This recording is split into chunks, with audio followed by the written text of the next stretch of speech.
Hi, everyone, and welcome to Inside AWAI. My name is Rebecca Matter, and today we are talking about LinkedIn, best practices for getting great writing clients. I am very excited for this session today because it's the one thing whenever any writer asks me, how do I start marketing myself? I'm ready to start landing clients.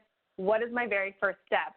Along with picking a niche, I always say at least get a LinkedIn profile up, which then leads to the question, well, how do I do that?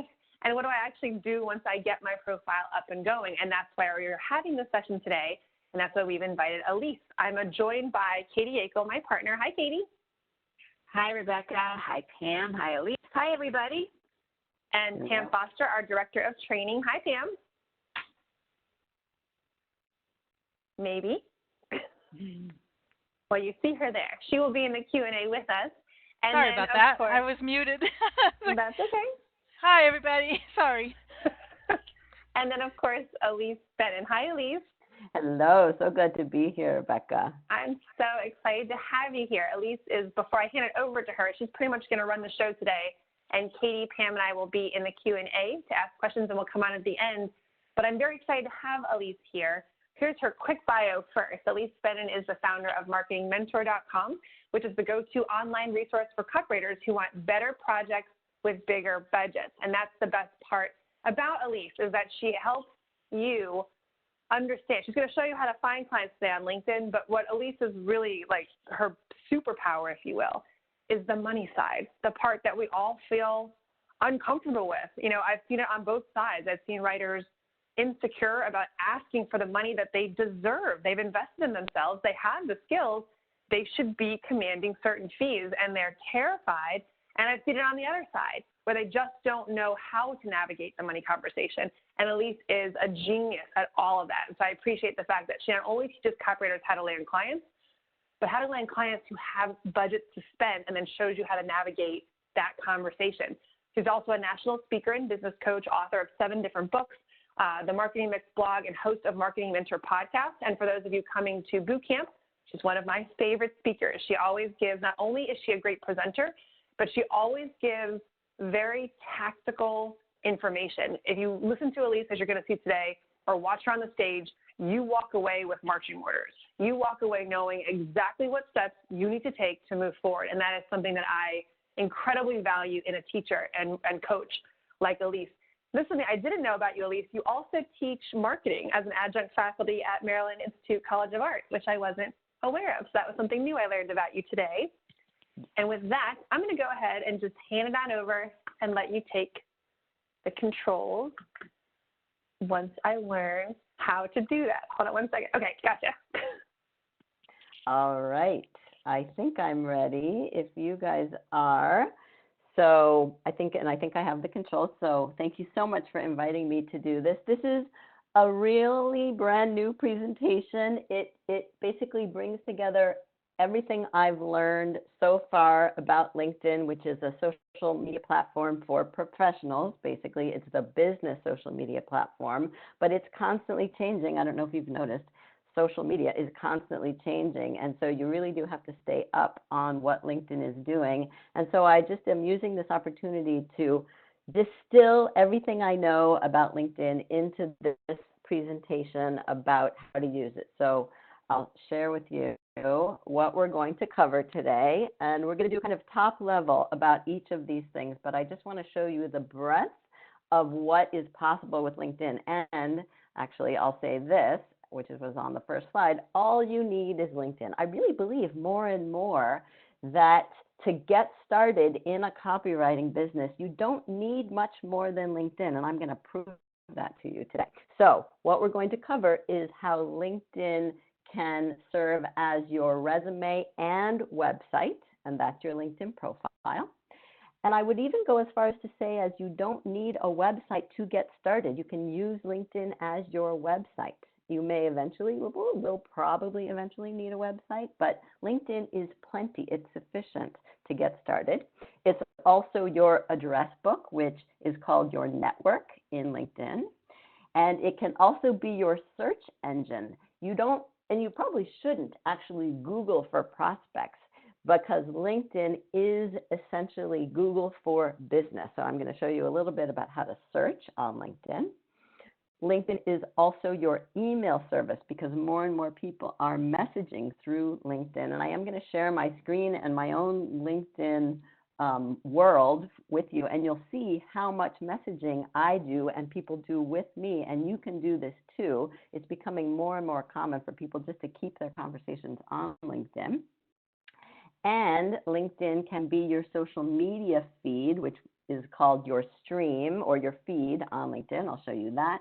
And finally, LinkedIn can also be your blog, which is where you post your articles. And a lot of people think, oh, I've got to have my own blog. Not necessarily, because the thing is that you want to write articles and post your content as copywriters. That's one of the things that you do and you're really good at.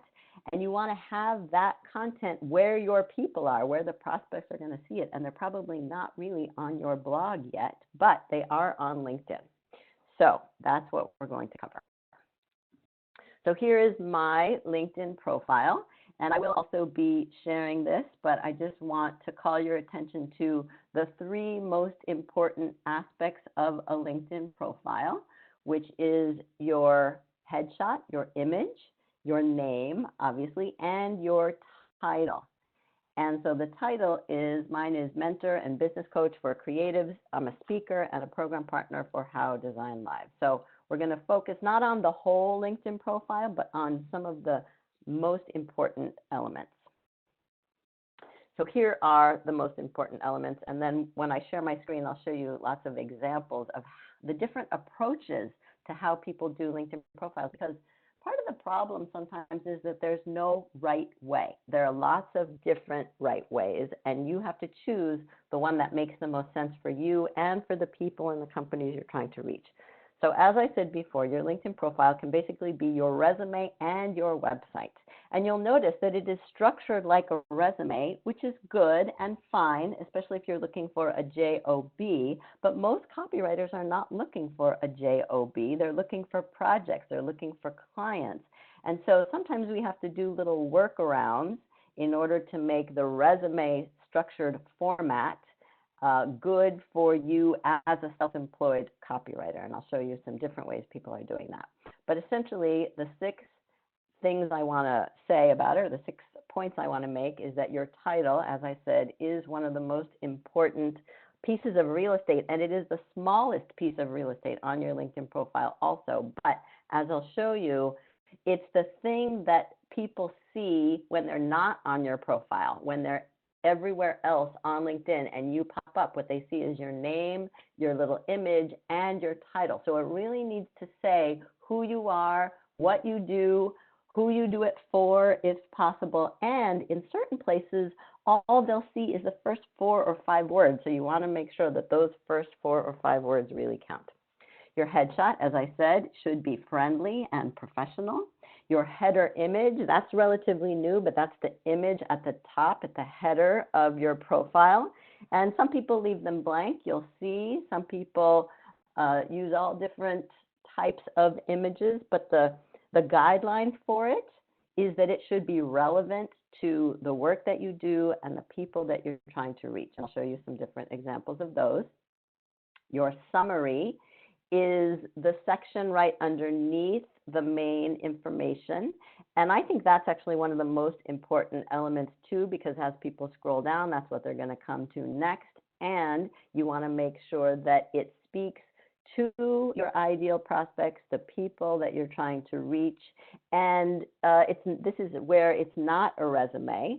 And sometimes, as you'll see, again, it's the first 3 lines that people will see unless they click to see more. So you have to make those first 3 lines count as well.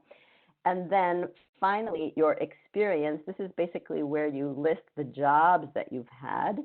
And you don't actually have to list all the jobs that you've had. You just should list the most relevant ones to the work that you want to be doing. I like to think of the LinkedIn profile as aspirational as opposed to historical. So you don't have to put everything in. Just put the things that count and that will help position you as the perfect copywriter for the people you are trying to work with. And don't forget that your profile, the writing in your profile, is an example of your writing. So even if you have no samples of copywriting yet at all, it doesn't matter, because everything that you write is an example of your writing. And again, I will show you some examples of how people are using their LinkedIn profile as an example of their writing. Now, I just wanted to list for you the names of the people whose LinkedIn profiles I'm going to show you, so you have them and you can go back to them later. So we'll get to that shortly. Now, your LinkedIn network is your address book. So the first point here is that more is definitely better. The more people you are connected to, the more people in your network, the more access you have to other people in your network when you go searching. So a little further down, I have don't be afraid to accept invitations from strangers, because there's nothing bad they can do to you on LinkedIn, number one, and because that will give you more access to more people. So, the way it used to be when LinkedIn started was people's networks basically were included the people that they knew. And now it has evolved into a place where people come into your network as you get to know them or when you don't know them yet. And so your network essentially becomes a group of people. And I think I had 7,900 when we started talking about this event, and now I have over 8,000, right? It can be growing and growing. You don't have to have 8,000, by the way, but the more people you have, the better, the more access you have. So you would start by making sure that everyone you know is one of your connections. You should invite as many people as you know, and you can go down a rabbit hole with LinkedIn very easily, but you should, so that you make sure that everyone you already know is in your network. And if people reach out to you and invite you into their network, which I'm sure is happening to you, and maybe you've been ignoring those invitations and thinking, I don't know this person, why would I connect with them? And I'm not saying that you need to connect with absolutely everybody, but as long as there's a reason why it would make sense for you to connect with them, I would err on the side of yes rather than no.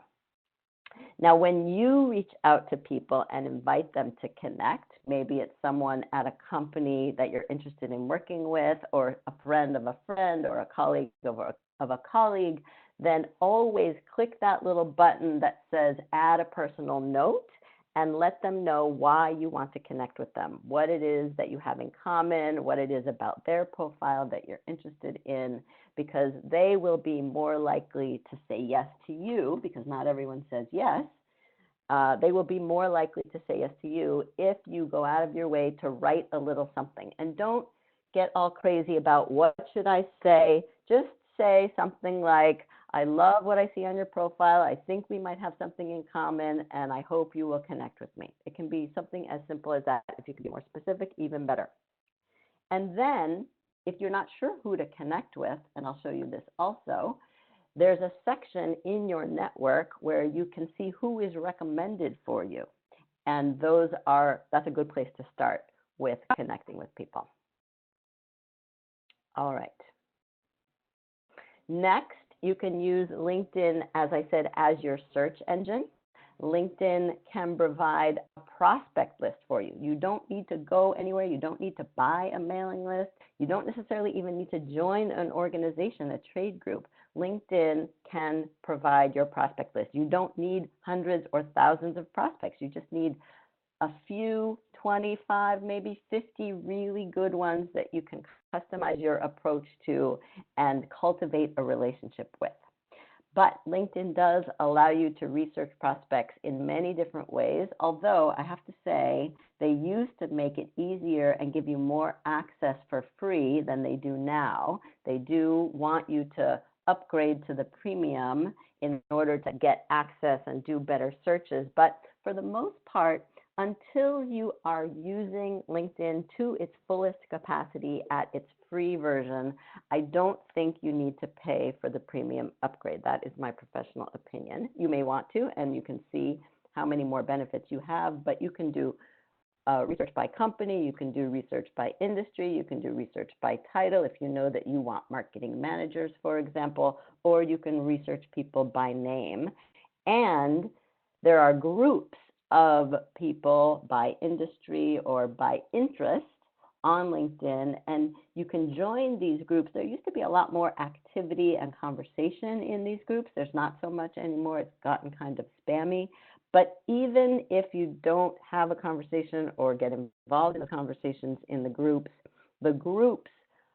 provide a really nice way to access a list of people who are the members of the groups, and those could be your prospects. All right, LinkedIn messaging can also be your email service. So you want to start conversations on LinkedIn after you've connected with someone, but then I do recommend that you move them over to email, because when you accept someone's invitation to connect or they accept yours, then you get access to their email address, and that's a good opportunity to suggest that you move the conversation, or just take their email and email them directly and say, you know, we have more space. You basically have more space, and it's easier to have the conversation on email. I suggest that you thank everyone who invites you to connect through the messaging. And I suggest that you thank everyone who accepts your invitation to connect as well. So you're already kind of starting conversations simply by thanking people, and always err on the side of generosity. So saying yes or offering to be of help. And I'll show you some examples of this also, as opposed to these spammy messages that I'm sure all of us have been receiving more and more lately, because there is actually a trend toward using LinkedIn as a sales tool. And so a lot of people are doing very direct selling on LinkedIn, and I think it's turning a lot of people off. So my recommendation is to be generous, to try to provide value, to offer your help, to offer, you'll see one example that I show you, a woman offered if I was interested in connecting with anyone in her network. That's a nice, generous offer, but just err on the side of generosity as opposed to spam. Okay, then LinkedIn can also be your social media feed. So there's a stream. If you click on the little LinkedIn logo in the upper left-hand corner, you'll get to the stream or the feed where people are posting their updates or their content or their links or their videos. And even if you have no content of your own at all yet, all you have to do is share other people's content and like other people's content and comment on other people's content. And that really generates a lot of goodwill. And then eventually, when you start to develop your own content, you can share it, and they will share too, because they will remember that you shared theirs. But it's plenty, and you can spend hours a day actually sharing and liking and commenting on other people's content. And that's a really good way to become familiar with what other people are sharing and what you could also share and how people are using LinkedIn. So don't hesitate to do that, to spend your time that way. Also, LinkedIn can be your blog. You don't need your own blog. So many people come to me and say, I need a blog. And I say, why? What makes you think you need your own blog? LinkedIn basically allows you to publish content on your own profile. And I'll show you where and how, because they actually don't make it very easy and it's not obvious. So I'll show you how. But what you want to do when you get to that point, and this is a little bit more advanced, but create content that speaks to the pain points of your clients. And that takes some research and some conversation to figure out what exactly are the client's pain points, but I will also show you some examples of that. And if you do have a blog already, then you can repost the content from your own blog onto your LinkedIn profile also. There's nothing wrong with that. Or actually another way to do it is you post half of something that you already have on your blog. You just post the first half on the LinkedIn page, and then you drive traffic back to your blog with a link there. So, all right, now I'm going to share my screen and I'm going to show you some of these things I've been asking you to imagine. So, let's see if I can do this properly. I'm sharing Chrome. There we go. So there's my profile, and I encourage anyone who wants to connect with me to please do, because I got to get my numbers up. I'm only over 8,000 here.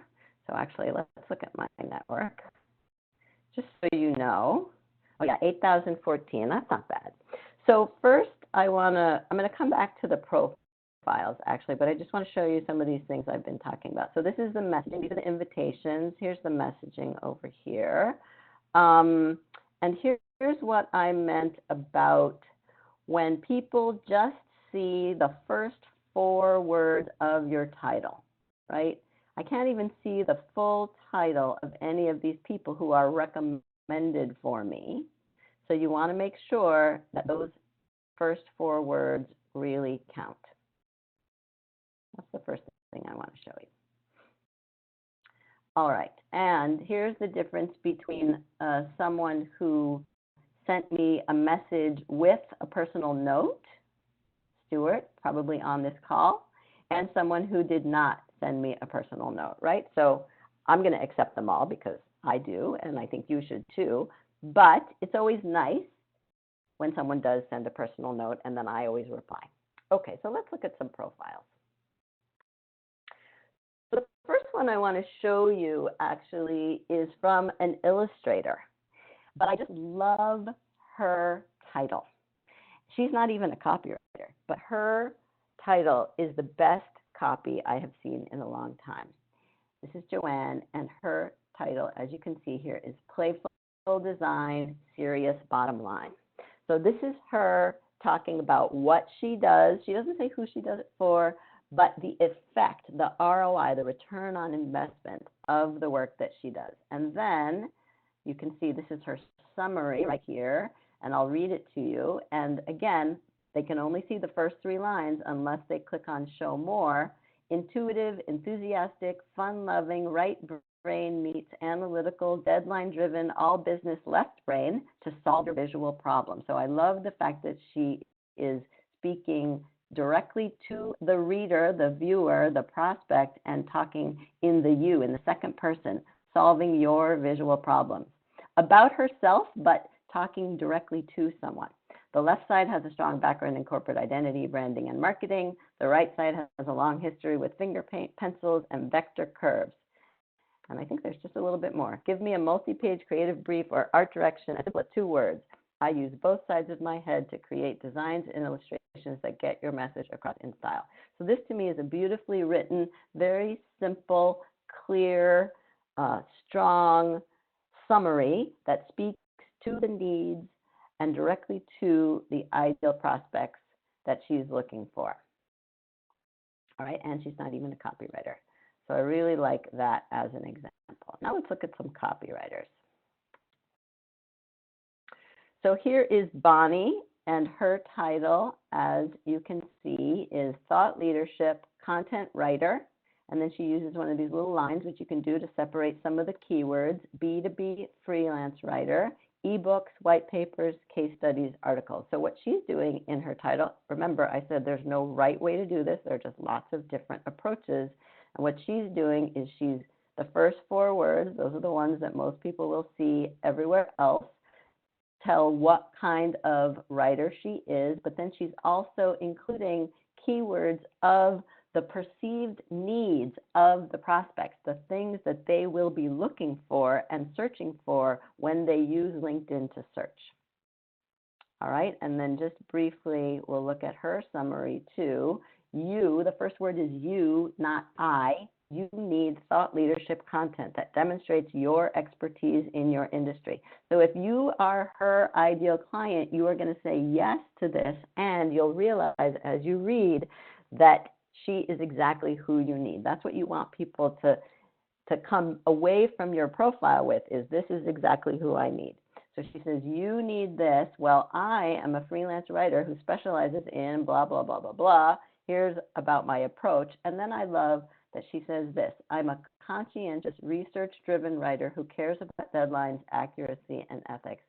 I have to say, I really think that a lot of people who hire writers are, yes, they care about the quality of the writing, but they especially care about the work quality, the integrity, the responsiveness of the writer and the people that they hire, because you'd be surprised how many people do not meet deadlines, are not accurate, are not particularly ethical, right? So if you can highlight in your profile and in all of your marketing, frankly, how you do these things and what you care about, then you will attract the right types of clients. Remember, we want better clients with bigger budgets, and the better clients care about these things.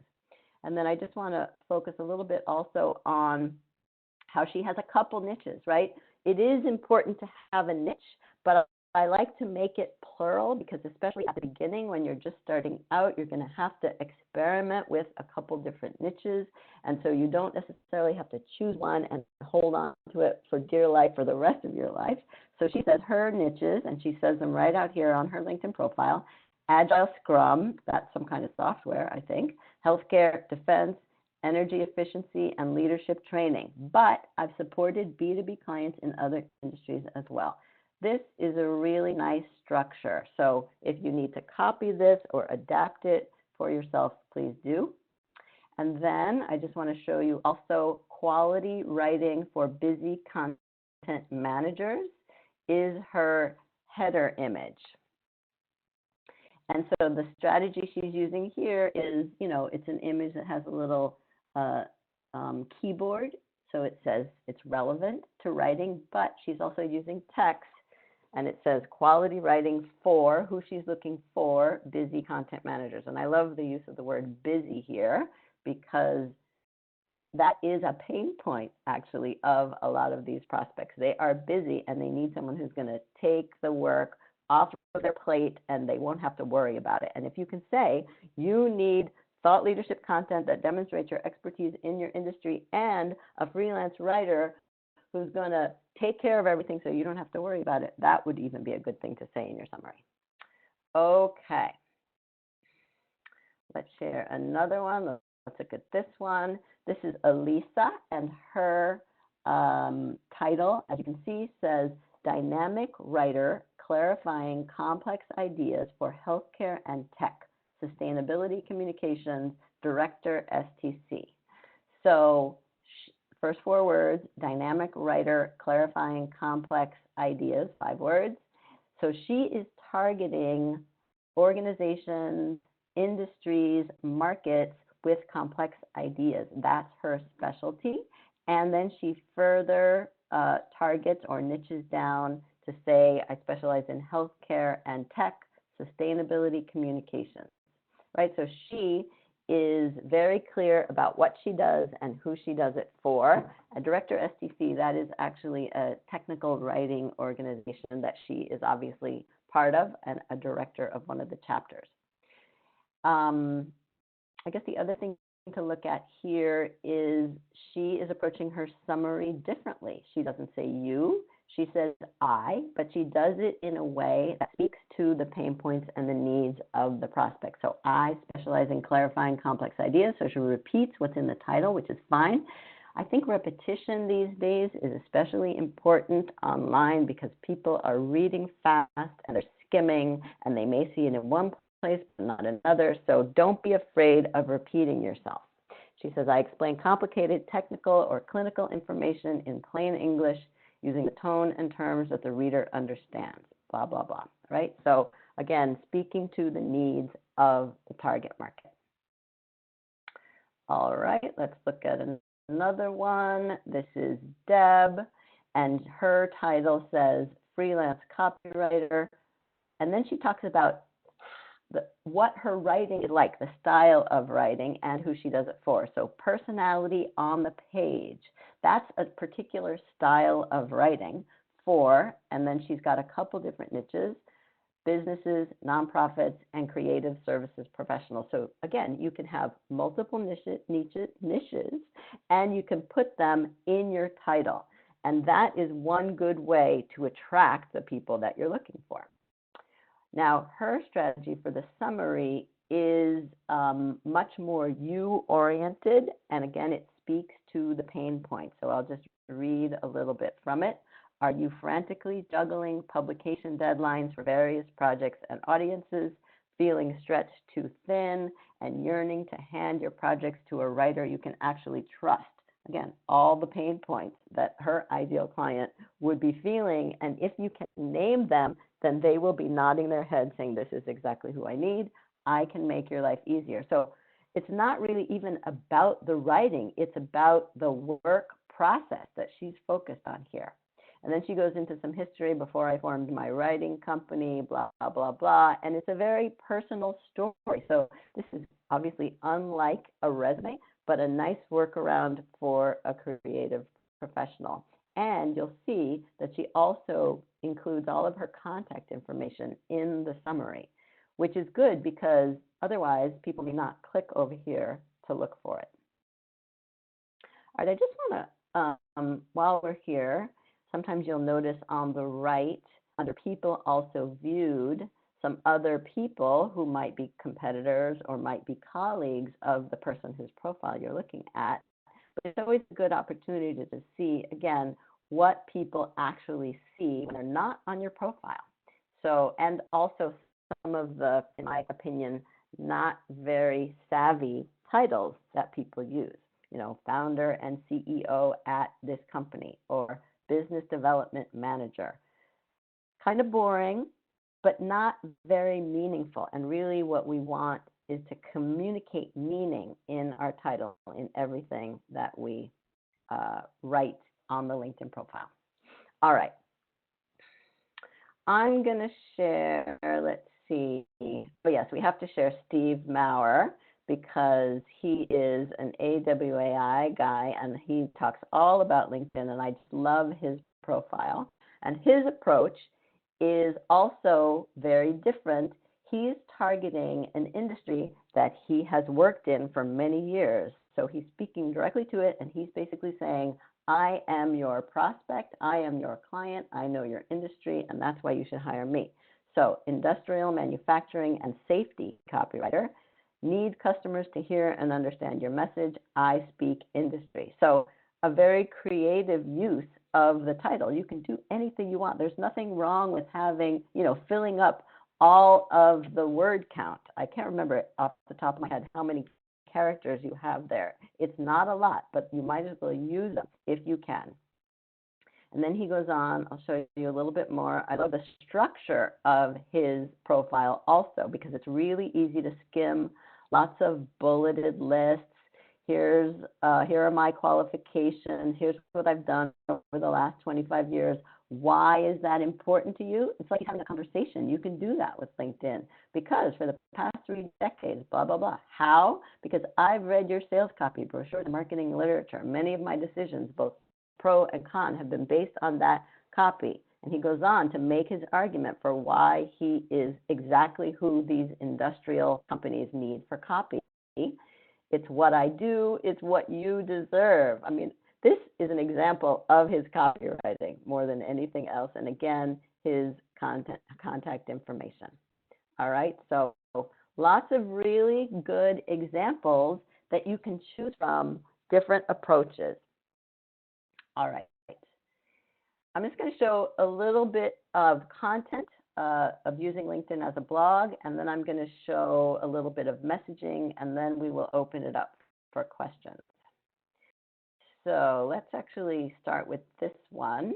So this is the article published on the profile of this Jim Coase. He's actually a client of mine, and his title says Automotive Storyteller, AKA highly versatile and accomplished writer for Marcom, editorial, and PR. So it's his target industry, automotive, storyteller, because that's jargon, and that's what his blog post here is about, actually.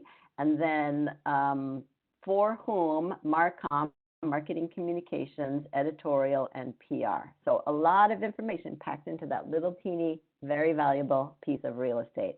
But I just love this. Again, it doubles as content and an example of his work. It's official. I'm a storyteller. It says so right in my LinkedIn profile. I used to be a writer. What caused this startling transformation? Buzzwords, that's what, blah, blah, blah. I don't have time to read the whole thing now to you, but I highly recommend that you go on LinkedIn and find Jim Coase and read How Do You Tell a Storyteller from a Writer, because it really is very tongue-in-cheek, very funny, and speaks to what's actually happening in the industry, which proves that he knows and has the experience. All right, and one more little piece of content. This is from one of my clients who's a graphic designer, but this concept and approach can be applied no matter what service you're offering. So good riddance, 8 signs your graphic designer or copywriter or illustrator or photographer or marketer needs to go. This is from Amy Weir. Her title, Good Graphic Design for Good Causes, Good People, and Good Intentions. And the thing I want to say about that actually is a lot of nonprofits fit under that umbrella of good causes, good people, and good intentions, but she doesn't want to limit herself to nonprofits because she wants to work with more than just nonprofits. So this is a nice solution to that niche problem. So then she says, breaking up is hard to do, but here's how to know when to call it quits with your current designer. Again, could be a copywriter or anything else. And then she goes into detail about 8 different pain points. They repeatedly miss deadlines. So again, this is approaching it from the how we work point of view as opposed to the what is the quality of our work or the content of the copywriting. This is a really good approach when you don't have a lot of samples to show, because again, the article itself is a sample of your work and you can write about how you work and what's important to you. So she goes into a lot of detail about that, and then she has a call to action. Do any of these sound familiar? Underperforming designers aren't worth your time, money, or reputation. If you're not getting the service and results you want, then say good riddance to the old ways and reach out to a designer who cares, and that, of course, is a link to her website. All right, so feel free to comment, like, and share any of that content. I highly recommend it. So now we're going to go back to my profile and my network, and I just wanted to show you a few of the messages that I've received. So here is one of the ones I was talking about. So this is I'm only going to show you the good ones, right? The ones I recommend. We've all seen the ones that basically say, hi, here are the services I offer, do you need me? That's the wrong approach, especially on LinkedIn.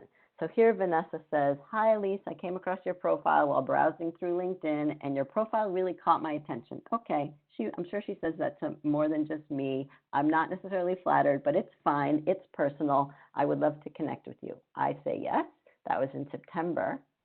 Then she said, she thanked me for connecting. That's what I recommend. Thank everyone for connecting. Please let me know if there's anything I can do to help your business or if you would like an introduction to anyone in my network. It's great to be connected. So no pressure. Take a look at my network. If you want to meet anyone, just let me know. That's fine. That was in September. I didn't respond to that. Then in February, she comes back with a Happy New Year. Hey, Elise, I hope 2019 is off to a great start for you. I love this part. I know you don't know me yet, but I wanted to say hello and offer you something of value. Thank you. Many of my clients have found these resources helpful. I actually don't know what she's offering, so she could probably have told me that. And I hope you'll find them to be useful. Feel free to download the tax-saving tips and resource guide to keep. They are yours, free of charge, no strings attached. I hope you have a great year. So that's content. She's sharing relevant, valuable content and a link to it. And so I say thank you. I'll take a look. And then she responds, because that's what you're supposed to do, is just always follow up. I'll continue adding resources as the year progresses, so feel free to bookmark it and come back anytime for more freebies. So that to me is a nice exchange. And maybe she would take it off of LinkedIn onto email at some point, and I would be fine with that. All right. I think this was another one that I liked. Okay, so this was someone thanking me for accepting their invitation. Thanks so much for accepting my invitation to connect. I look forward to developing a mutually beneficial and friendly LinkedIn relationship.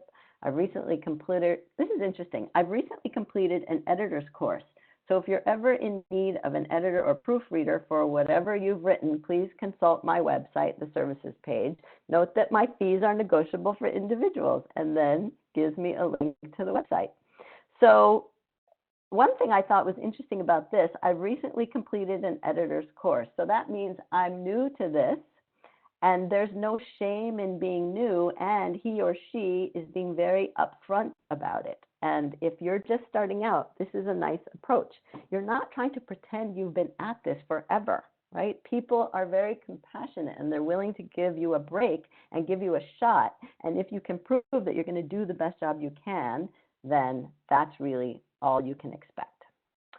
All right, now just one other thing I wanted to share. If we go up here, this is a LinkedIn stream, right? So you click on the in logo in the upper left-hand corner, and you get to the stream, and this is where people are posting all their content. So you have an opportunity to create a post, which I could do, or write an article. And this is where you go. You can't find this from your own profile for some reason. It doesn't really make sense to me, but that's the way it is. If you want to write an article on your own profile, you have to go to the stream and click on write an article, and then it gives you basically the template where you put the image and the headline, and you start writing it here, and then you publish it. It's really, really easy. All right, so we got that. And then I just wanted to do one quick little search to show you how the search works. So let's say I'm looking for marketing managers. Let's look for marketing manager. Actually, let's say marketing manager healthcare. And so then it's going to give me in people. So I've got, more than 1 million people who could be prospects for me because they have the title marketing manager. And then you can filter it by location. All right, it's a little slow.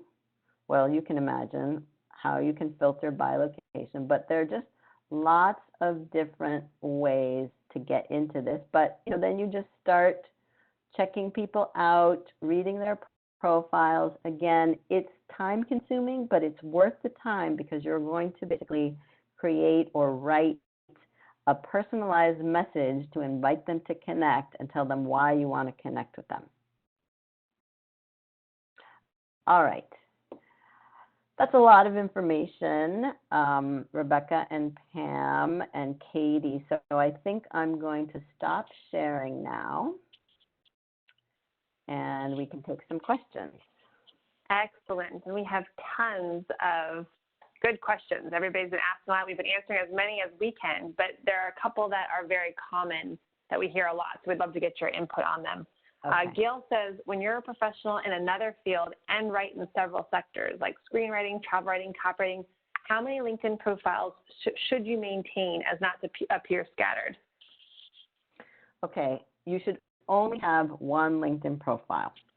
I think that it may actually be possible to have more than one, but it is, in my opinion, unethical to have more than one, and I don't recommend it. So in order not to appear scattered, you have to write it clearly and write it well and do it in a way that either highlights the one that you're most interested in getting the most lucrative or satisfying work in, or make it clear that you do a couple different things and explain and articulate the differences between them. But I am totally against having more than one LinkedIn profile. So then a related question, Brian wants to know, how do you transition your LinkedIn profile from your current career to copywriting when you're not in a position to yet become a full-time copywriter? And we get that question a lot.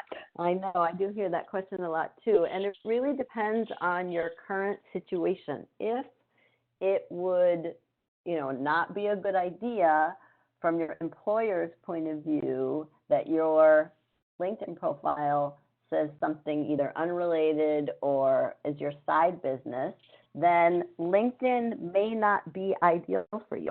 because you really do need to use it in a way that that is going to work for you. And it's very hard to be deceptive on LinkedIn. So you might want to get a separate, there's a website called about.me, and it's kind of similar to LinkedIn, and that might be a good alternative, but of course there's no, professional database on LinkedIn for them, but you can still use some of these other tools, but your profile is not going to be ideal.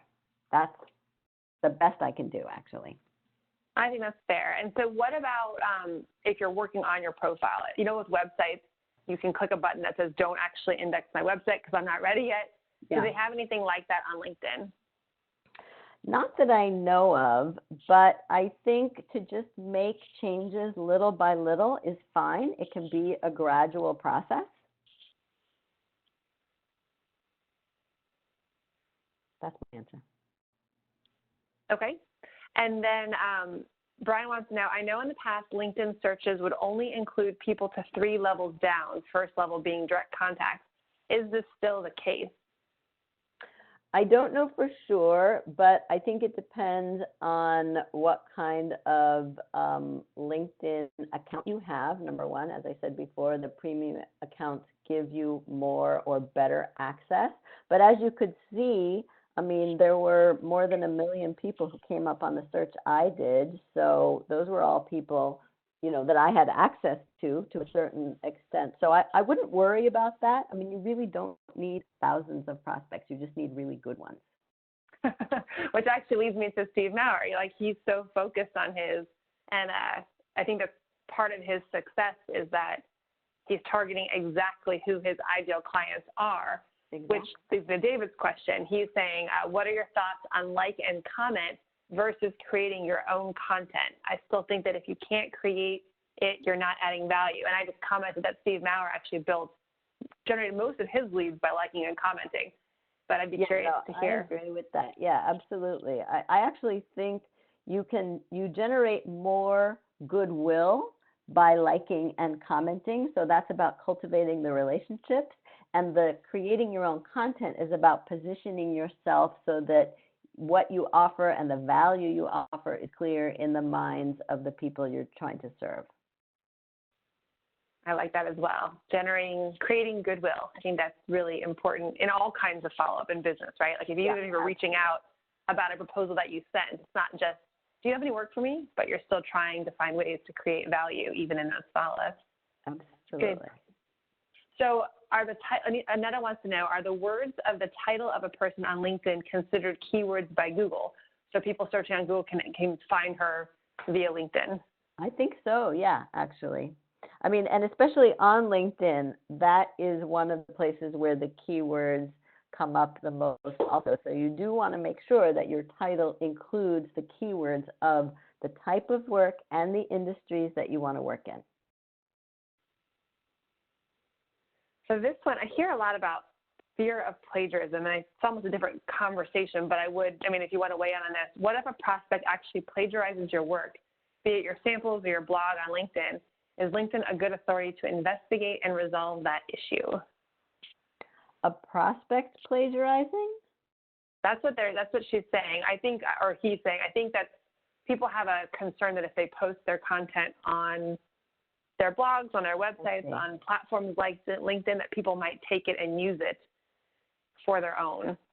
Right. I am kind of absolute on this type of thing. I mean, I think that I would never worry about it, number one, because anything I create is it's not original. There are no original ideas. And so you benefit more by sharing your content than the potential downside of people taking it or using it. That's the main point I would make.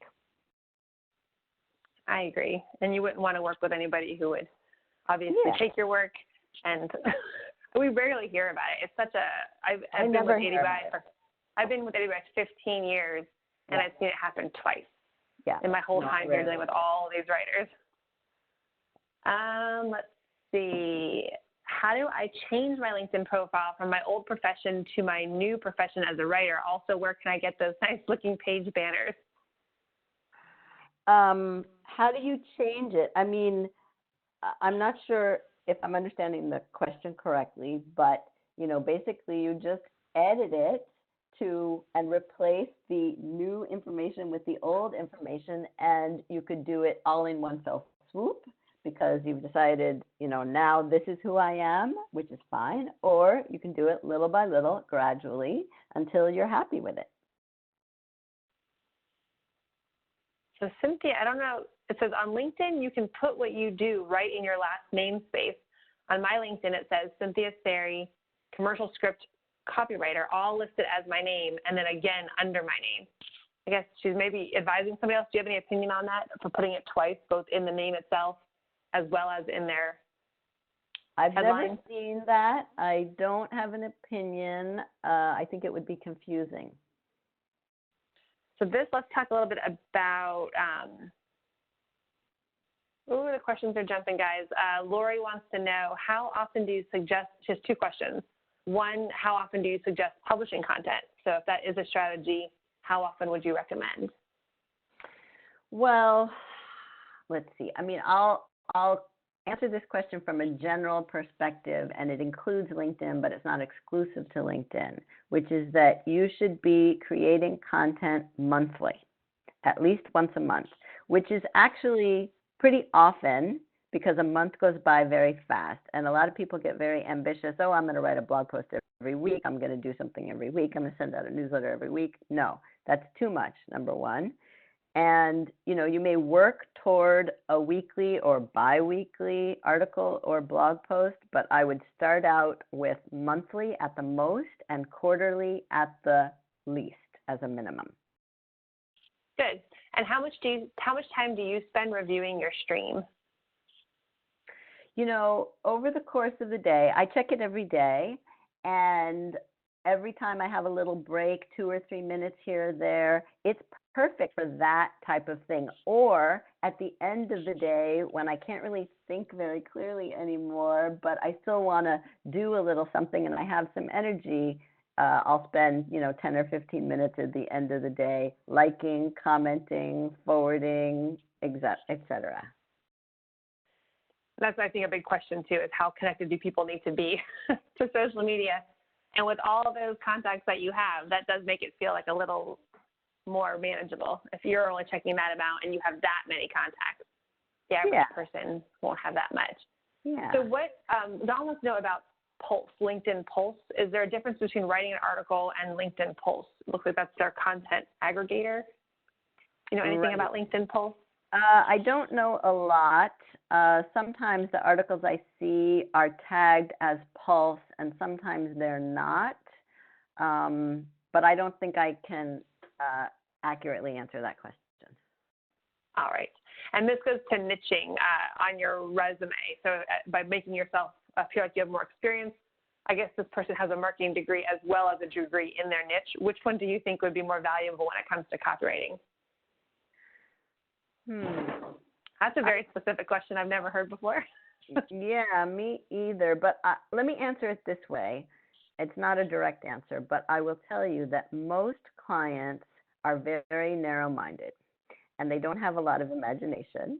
And so they want to know that you know exactly about their industry. And so I think I would put the niche degree above or in front of a marketing degree, because that means you understand their needs and their problems. I like that too. Sorry, we're having a little bit of technical stuff with the questions. The LinkedIn profiles are very similar to that for profile write-ups on freelance platforms like Upwork or Freelancer. Would the recommended tips work just as well on those platforms? So the advice that you gave today, do you think it would be also relevant on websites like Upwork? Probably. I don't see why not. I agree. Judith says, I encounter a lot of folks who have peeked at my profile who may be prospects for my writing work. Elise, what are your thoughts on connecting with those folks?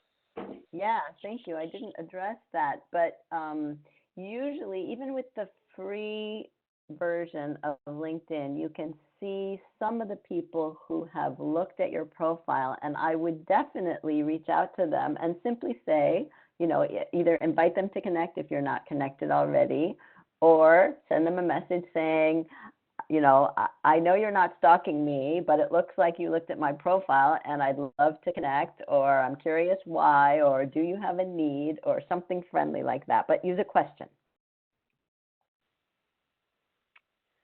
I'm going to answer this one, and girls, if you can go ahead and clear all the questions that have this. So people who are looking to transition from their current profile to a new profile, I think a lot of people are worried about it updating their network with every change, like kind of when they're only updating it piece by piece. One idea of that is just to work offline. Take your LinkedIn profile, stick it into a Word document, and then modify or create the LinkedIn profile that you want. And then when you're ready, post the whole thing in LinkedIn, and that way you're not doing it incrementally, but you're making a big update. And then you can make little incremental updates later. What do you think about that, Elise? I agree with that, but also there's a way in your settings to set it such that people don't get notifications every time you make a change. Excellent. So just make sure that you have it set properly. I started with one LinkedIn profile in several languages. As I position on international copywriting in these languages, people will normally see my profile in one of them. What are your thoughts? I'm not sure I understand the question, Ingrid. If you can repost it, unless that makes sense to you, Elise. No. I mean, it sounds like we're talking about more than one LinkedIn profile again. Further to Brian's question on transitioning your profile, I'm an independent IT consultant. So how do you marry the two different types of work? So if he's also an IT consultant and he's a copywriter, how would you recommend merging them? You can say both. There's nothing wrong with that. Especially if you're copywriting in the IT space. Mm-hmm. Might actually be even more value. Mm-hmm. Someone is brand new to LinkedIn. How do I quickly build a profile and network that doesn't make it look too desperate? So if it's based on experience, we have a whole stuff on if you don't have experience, how to come up with samples and things like that on the Inside AWAI webinars. But that is a good question. I'm going to rephrase it. I'm brand new to LinkedIn. I open the door and I only have one connection, and it's like my mom. How do I quickly scale so that the people I'm targeting don't see how brand new I am? That's interesting. Well, I would begin by saying, don't be ashamed of being new, number one. I really don't think people look down on newbies. I think they're more compassionate than anything else and want to help you. And nobody's looking at how many connections you have. It's not like it's the number one element on your LinkedIn profile. You have to actually click to find out how many people someone is connected to, right? The only reason you saw my 8,000 is because we were on my profile. That's me looking at my profile. So I really wouldn't worry about it. And if you want to, up that number, then just invite a lot of people to connect. Although there is a limit, they will stop you. Actually, one of my clients last week said, she got the kibosh because she had invited too many people to connect. So then you have to lay off for a little while. So, don't worry about it. That's really my main point, is don't be ashamed of it. Excellent. And so Katie, Pam is now frozen too. There's a couple questions about niche. If you can answer, they're over in the priority sections of Howard. There's a couple questions that Mike is asking about grant writing. If you can answer those, I'd appreciate it. Just so I can stay focused with Elise on the verbal Q&A. Trying to jump ahead. Any guidelines to keeping this LinkedIn thing from becoming overwhelming? Yeah, I mean, it's a time management issue more than anything. Just carve out, whether it's 10 minutes a day or 30 minutes a day, and that's when you do it. And don't worry about it otherwise. Like that. Do you let your network know ahead of time that you'll be switching your focus? Okay, so this is interesting. So I'm going to change. I'm going to be a copywriter. Do you go ahead? Is there some benefit to making some grand announcement to your network saying this thing is happening? Or do you just make the change and then let your network know? Yeah, I would not necessarily call attention to it right away, and just do a soft launch, right? Just let the network find out and then tell people on a case-by-case basis. I don't even know, actually, I think you used to be able to send out a message to all your contacts. I haven't done that in a while, so I'm not sure if it's still possible. I guess it would be. I don't know. Do you personally only focus on LinkedIn, or do you also use Facebook, et cetera? I use LinkedIn primarily, but also Twitter. I do a lot on Twitter. I share my content on Twitter, and I like and follow and create goodwill on Twitter. And I do a little bit on Facebook, but it's really not my favorite. And I do have Instagram, but it's mostly for my dog. I will be heading over to Instagram right after this webinar. For the person who's asking about Upwork, is that a desirable site for freelancers considering low fee payment? We actually have a whole series coming out, or not a whole series, but a training on Upwork. We had an AWAI member who in her first year made $50,000 using Upwork. So she's going to share how she worked with it. But Elise, do you have any opinions on Upwork? I have mixed feelings about Upwork. I think it might be a good place to get started and get your feet wet and, you know, kind of begin the marketing and self-promotion process, but it's very price driven and it's driven down. So I think usually that time is better spent going after the clients you really want who will pay you better. I'm with you. Kind of feel like if you're brand new and you're just looking for experience and some samples just from a confidence standpoint, there could be an advantage to getting some practice, but I think you should limit it. I kind of go into it with a preconceived, I'm going to do this for 5 jobs and then I'm done, or whatever the thing is. Right. Oh, you guys are asking lots of different questions and we're all frozen. This one, let's see.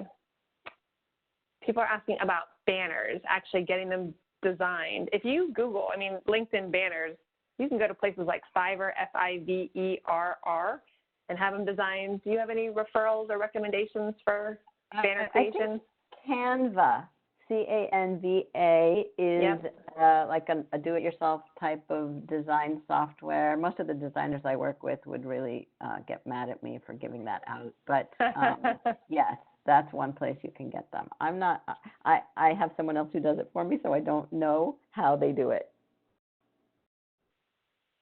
All right, guys, we're going to do last call here because we're at an hour and 6, and a lot of these questions have been answered in various places. This one, Elise did answer, but a niche question, please, Brooke, is carefully done. Is it okay to promote 2 completely different niches? I have great experience with both accounting software and medical devices. Sure. Should I choose one or can I do both? No, do both. And you'll see, I mean, the market will tell you. I feel like this is a really important point that I don't make often enough, which is let the market guide you. Let the market tell you what it needs. Let the market respond to you, and that will tell you which one is better for you and which way to go. I love that. We do that in marketing as well. I mean, just in selling products and things as well. Mm-hmm. We can think we have a great idea, but the market will tell us if it's a great idea or not. Yeah. Don't be too attached to your own ideas. Just let the market guide you. Yes. Okay, I'm going to let them clear a couple questions. Can you at least advance to the next slide? I just want to give you guys a couple of resources while they are trying to fix the Q&A. And Fran, at this point, I'm going to need you to probably feed them to me through the chat, through my chat, because I can't scroll anymore. WebEx has frozen. But these are a couple of additional resources because you all will be having your LinkedIn profiles up. You know how to use them now. You are going to get clients. So here are some of the resources that AWAI has that can help you navigate this next stage. The first up is Elisa's program, actually, AWAI's simplest guide to pricing projects.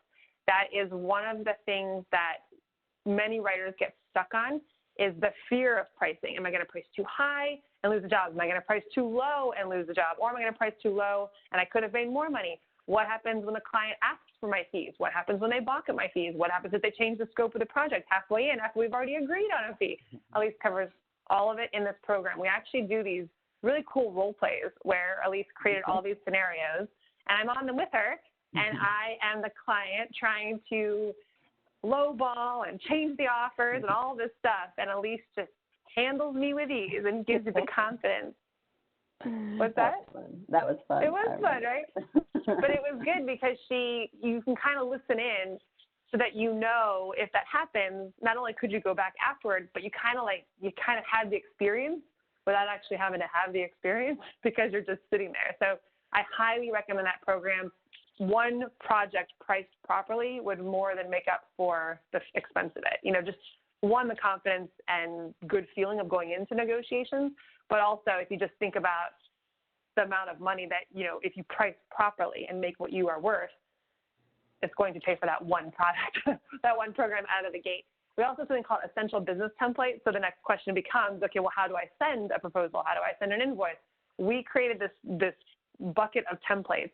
There are 16 different templates from scope of project to marketing proposals, everything that you can fill out and customize as your own. You can put your logo, your company name, everything, but the templates are there so that you can use them.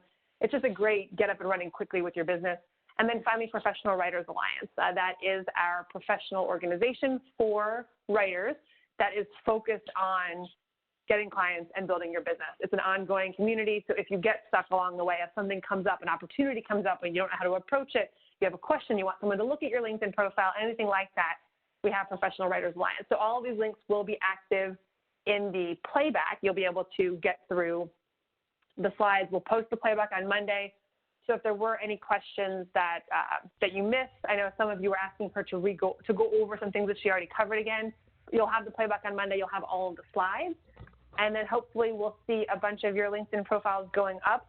I recommend, some of you were asking to connect with fellow members and things. We have an amazing LinkedIn group. It's actually headed by Steve Maurer, who was one of the profiles that Elise showed you. And you can connect with us there. And that's a great way of meeting your fellow members and looking at other profiles and getting feedback on yours as well. Hey, Rebecca, this is Pam. Yes.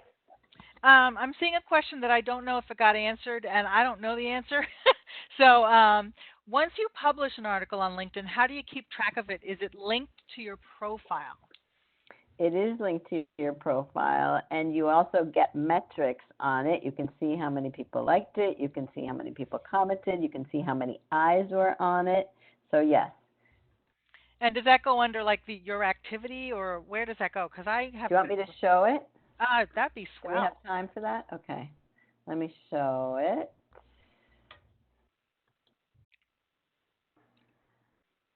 All right. So, let's see, my profile.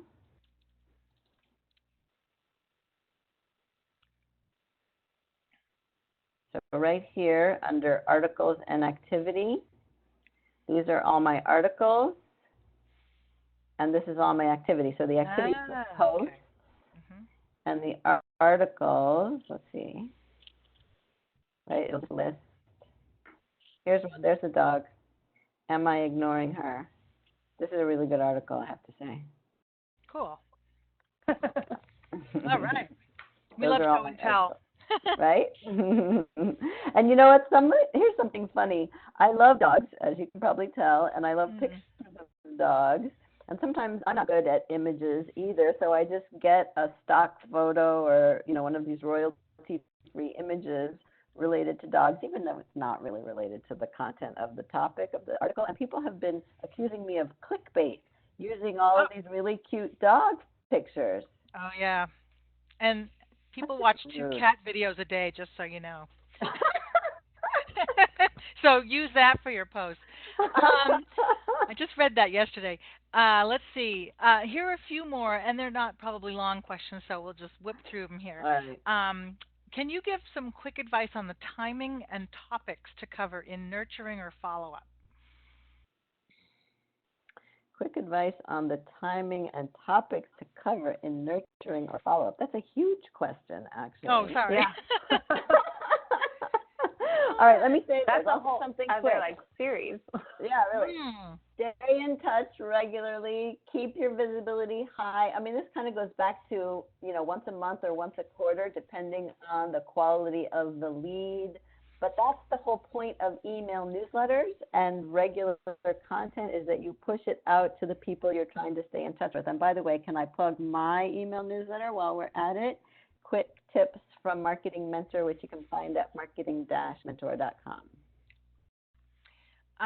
While you're doing show and tell here on Yes. your screen, Yes. where do you go to access feeds or streams, if someone's asking? So you click in this little in logo in the upper left-hand corner, and you get the stream. Aha. Right, this is the stream. And so you can, here, I don't know any of these people, but they're part of my, here, I'll like and share this one. So you can say something or not. I'm not going to say anything. I'm just going to share it. Okay. Right, and then I just generated some goodwill with Cammie and Julie. Great. Here's a question. Are business video covers allowed in LinkedIn headers as in Facebook business pages? Does that make sense? I don't know. I don't know either. That might be When in something doubt, to Google. Yeah, Yep. Google. All righty. Let's we go. got The last question is about ProFinder. Do you have any experience with ProFinder where you can post as a freelancer that can do work for those looking for freelance work? Any insights on that? I have a couple people, yeah, who have been doing it and have gotten some good projects and good clients as a result. So I do recommend, I actually think it's probably better than Upwork because it's a little bit higher level. But you have to be, I think, a premium LinkedIn member in order to participate in ProFinder. All righty. Well, try it out and then give us feedback if it works for you. Yeah. Elise, I want to thank you so much. This was, as everybody is saying in the Q&A and chat, this was an awesome session. Again, such great practical information. It feels like I could take this presentation and follow it, and I have a plan now for using LinkedIn. So thank you. You're welcome. My pleasure. Excellent. All right, everybody. Thank you so much. Remember, with Inside AWAI, these topics are always generated by you.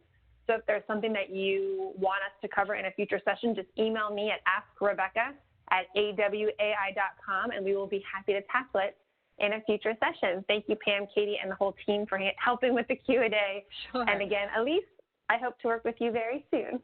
Oh, yes, you will be. Bye, guys. Thank you. Bye. Bye. Bye-bye.